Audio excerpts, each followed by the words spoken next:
Next, we have a comment from TechMed Rainer Richter. He says, I could comment on a lot of topics of this very entertaining and educating podcast. Thank you, Bandrew. First topic, your worst audio. I loved your idea to do it with the reference mic Neumann U87, though you missed the hello Neumann part.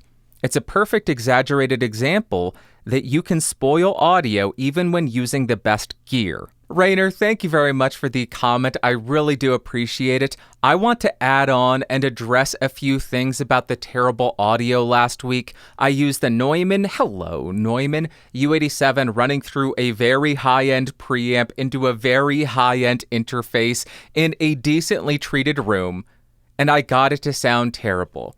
First, I did leave out the hello Neumann. I did that on purpose.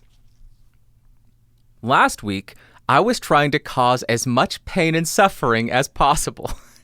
And I have trained people to expect, hello, Neumann, whenever I say the name Neumann. Hello, Neumann. So by leaving that out, I imagine it was creating an itch in people's brains.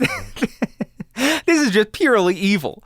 That just would not be itched because he didn't say it. What gives? When is he going to say it? So that was me just being a very, very evil person by not doing it because I do it every other time. So when I introduce it, people are expecting me to do it. It's kind of like and then the second thing that then you point out that I didn't that completely threw me off, that I didn't record in my untreated space. Again, that's because I wanted to make people suffer as much as possible by using the best environment that I have, the best microphone, maybe not the best, but one of the best microphones I have, the highest end preamp and the highest end interface. If I had tried to make it sound bad by going in an untreated space, going in a shower, or as Pags, who I have been calling Pax from MEI Studio, he said you should have used the green bullet from Shure. That would have been too simple. That would have been using a microphone that already sounds bad. Going into my living room, it's not a terrible sounding room, but it doesn't sound great. That would have been kind of an excuse. Okay, it sounds bad because he went in that room. What I did was, first, I'm going to make your brain itch. Then I am going to use one of the best mics, make that sound terrible. I'm going to set up the highest end pre that I have, set it up as terrible as possible.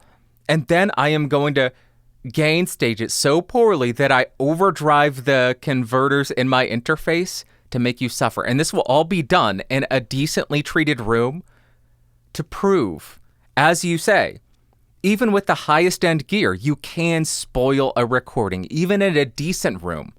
Maybe not even, I know a lot of people stopped watching me because they say, oh, his room's terrible. His room sucks. How dare he test microphones in there? Well, newsflash, everybody. A lot of people have terrible rooms in a spare bedroom. We don't all have professional studios. So that was the logic behind it, and I apologize for leaving. I'll go ahead and give you, hey, today I'm using a Neumann U87 to make it sound as bad as hello, Neumann. There you go. The itch in your brain has been resolved, and I actually just felt a bit of relief by doing a bit of relief by doing that as well. Thank you very much. Ignore the fact that it sounds like there's an air conditioning on because we all know at the beach there aren't any air conditioners.